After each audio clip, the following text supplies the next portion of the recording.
అపోహలేంటి అనేటువంటిది ప్రజలకు తెలియచేయాలి అనేటువంటి ఉద్దేశంతో ఈ యొక్క ప్రెస్ కాన్ఫరెన్స్ ఏర్పాటు చేయడం జరిగింది. ఈ యొక్క E20 మీద అరవింద్ కేజ్రీవాల్ మాట్లాడుతున్న ఒక టైమింగ్ అంటే దీని వెనకాల ఉన్నటువంటి రాజకీయ దురుద్దేశం మనకు అర్థం అవ్వాలి అంటే కొంత దీని బ్యాక్డ్రాప్ కూడా మనకి అర్థం అవ్వాల్సినటువంటి అవసరం ఉంది. ఎందుకంటే E20 అనేది ఇదేమీ కొత్తగా ఇన్వెంట్ చేసింది కాదు. గత 25 సంవత్సరాలుగా 2001 నుంచి కూడా ఎథనాల్ బ్లెండింగ్ ఉంది. కానీ ఆ రోజున 1.5%తో మొదలై ఈరోజు మనం E20కి వచ్చాం.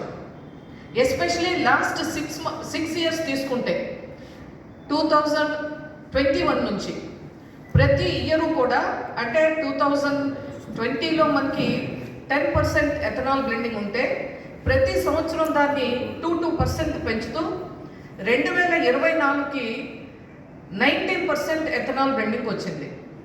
కానీ ఎందుకు ఈ అరవింద్ కేజ్రీవాల్ ఇప్పుడు మాట్లాడుతున్నాడు మనం గమనిస్తే మొట్టమొదటిగా ఈరోజు ఆప్కి క్రెడిబిలిటీ పోయింది. ఏదైతే చెప్పి పార్టీ పెట్టాడో ఆ మూలాల్లోనే తను దెబ్బతిని పక్కకెళ్ళిపోయినటువంటి పరిస్థితి.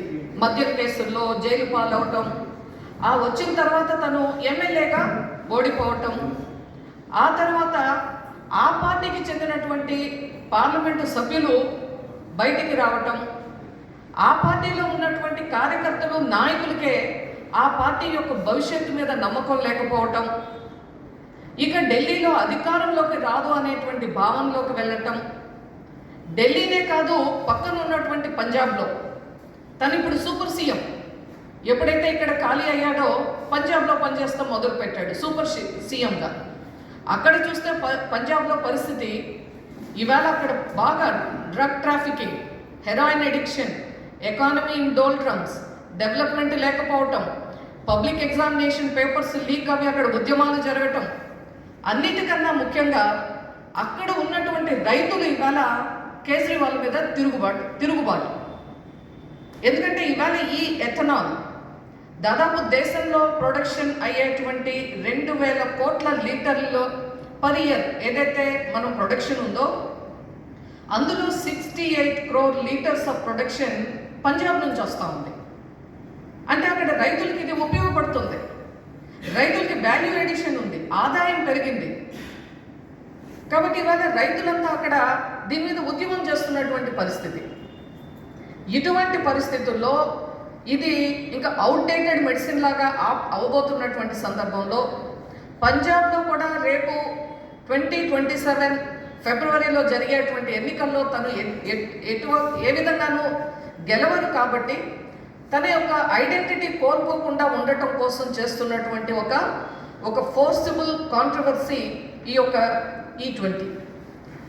ఒకసారి మనం గమనిస్తే ప్రజల్లో ఉన్నటువంటి ఇట్లాంటి వాళ్ళు పదే మాట్లాడటం మూలంగా ప్రజల్లో కొద్ది మందికి కొన్ని అపోహలు ఉన్నాయి.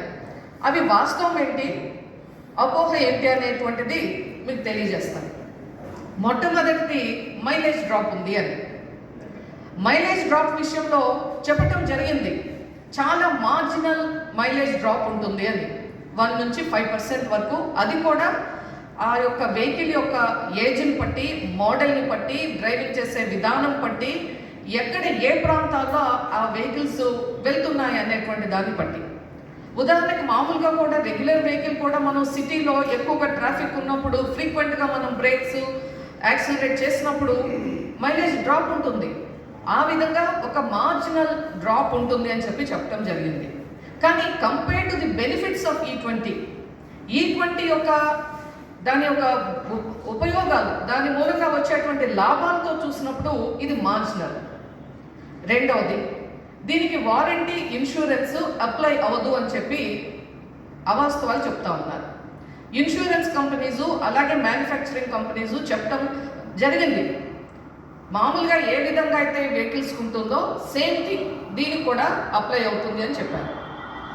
మూడోది వచ్చేప్పటికి ఈ యొక్క కొరోషన్ కానీ ఏదో ప్రాబ్లమ్స్ వస్తున్నాయి అనేటువంటిది. దీనికి సంబంధించి ఇక్కడ మనం జాగ్రత్తగా గమనించాలి. ఉదాహరణకు మనం 2024 నుంచి E19.2 చాలా సిటీస్లో, చాలా పెట్రోల్ బంక్స్లో ఇది అవైలబుల్గా ఉంది. కొన్ని కోట్ల వెహికల్స్ వాడుతూ ఉన్నారు.